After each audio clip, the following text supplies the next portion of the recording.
തേവലക്കര മാത്രമല്ല, മലയാളക്കര ഒന്നാകെ കരയുന്ന മുഹൂർത്തമാണ്. മിഥുൻ്റെ മൃതദേഹം വഹിച്ചുകൊണ്ടുള്ള ആംബുലൻസ് അല്പനിമിഷത്തിനകം തേവലക്കര സ്കൂളിലേക്ക് എത്തിക്കുന്നു. അവൻ മികച്ച ഫുട്ബോൾ കളിക്കാരനായിരുന്നു, NCCയുടെ മികച്ച കേഡറ്റായിരുന്നു, 9ാം ക്ലാസ്സിലെ മിടുമിടുക്കനായ കുട്ടിയായിരുന്നു. അവൻ്റെ ചേതനയേറ്റ മൃതദേഹം അങ്ങോട്ടേക്ക് എത്തിക്കുമ്പോൾ അത് അവസാനമായി ഒന്ന് കാണാൻ അവൻ്റെ സഹപാഠികൾ, അവൻ്റെ കൂട്ടുകാർ, അവൻ്റെ വീട്ടിൽ നിന്നുള്ള ബന്ധുക്കൾ മാത്രമല്ല, അവൻ്റെ കൂട്ടുകാരുടെ വീട്ടുകാർ അടക്കം എല്ലാവരും അങ്ങോട്ടേക്ക് എത്തിയിട്ടുണ്ട്. എല്ലാവരും ഏറെ വേദനയോടെയാണ് ഈ നിമിഷത്തിലൂടെ കടന്നു പോകുന്നത്. മനോജ്, തുടരാം.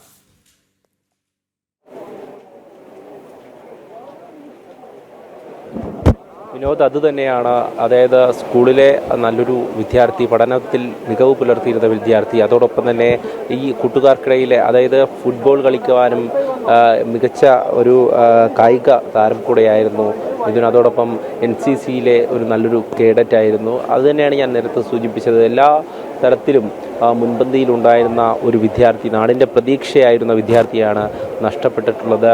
മിഥുനെ സ്വീകരിക്കുവാനായി, അതായത് ചേതനയേറ്റ ശരീരമായി മിഥുനെത്തുമ്പോൾ എങ്ങനെ സ്വീകരിക്കണമെന്നറിയാതെ കണ്ണീർ വാർന്നുകൊണ്ട് ഇവിടെ നിൽക്കുന്ന കൂട്ടുകാരെയും അതോടൊപ്പം അമ്മമാരെയും ഒക്കെ നമുക്ക് കാണാം. ഈ കൂട്ടുകാരുടെ അമ്മമാർ, അതായത് ഈ മിഥുൻ്റെ തന്നെ ക്ലാസ്സുകളിൽ പഠിച്ചിരുന്ന വിദ്യാർത്ഥികളുണ്ട്. അവരുടെയൊക്കെ വീട്ടുകാർ ഇവിടെ എത്തിയിട്ടുണ്ട്. കാരണം തങ്ങളുടെ മക്കളുടെ കൂടെ ഇരുന്ന് പഠിച്ച ഒരു വിദ്യാർത്ഥിക്കാണ് ഈ ഒരു അവസ്ഥയുണ്ടായിട്ടുള്ളത്. അവൻ്റെ മൃതദേഹമാണ് ഈ സ്കൂളിന് മുന്നിലേക്ക് ഇപ്പോൾ കൊണ്ടുവരുന്നത്. അപ്പോൾ അവനെ അവസാനമായി ഒരു നോക്ക് കാണുവാൻ വേണ്ടി അങ്ങനെ ആ രക്ഷിതാക്കളും നാട്ടുകാരും മറ്റ് അധ്യാപകരുമൊക്കെ അങ്ങനെ കാത്തു നിൽക്കുകയാണ്. നേരത്തെ സൂചിപ്പിച്ചതുപോലെ തന്നെ പ്രകൃതിയും കരയുകയാണ് എന്ന് നമുക്ക് കാണാൻ സാധിക്കും. അങ്ങനെ മഴ പെയ്യുകയാണ്. ഈ തേവലക്കര ഹൈസ്കൂളിന് മുന്നിലിപ്പോൾ ആ സങ്കട കാഴ്ച നമുക്ക് കാണാം.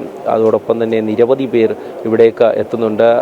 അതായത് ഓരോ നാട്ടിൽ നിന്നും ഈ വിവരമറിഞ്ഞ് ഇന്ന് സംസ്കാരം അറിഞ്ഞ് നിരവധി പേർ ഇങ്ങോട്ടേക്ക് എത്തുന്നുണ്ട് എന്നുള്ളതാണ്. എന്തായാലും ഇത് കഴിഞ്ഞ ശേഷമാകും വീട്ടിലേക്ക് കൊണ്ടുപോവുക. ഇവിടെ പൊതുദർശനത്തിന് നിരവധി പേർ മിഥുന് അന്ത്യോപചാരം അർപ്പിക്കും. ആ ഒരു സ്ഥലത്താണ് ഇപ്പോൾ നമ്മളുള്ളത്. അതിനുവേണ്ടി പ്രത്യേകം കഴിഞ്ഞ ദിവസം തന്നെ ഈ ക്രമീകരണങ്ങളൊക്കെ ഒരുക്കിയിരുന്നു.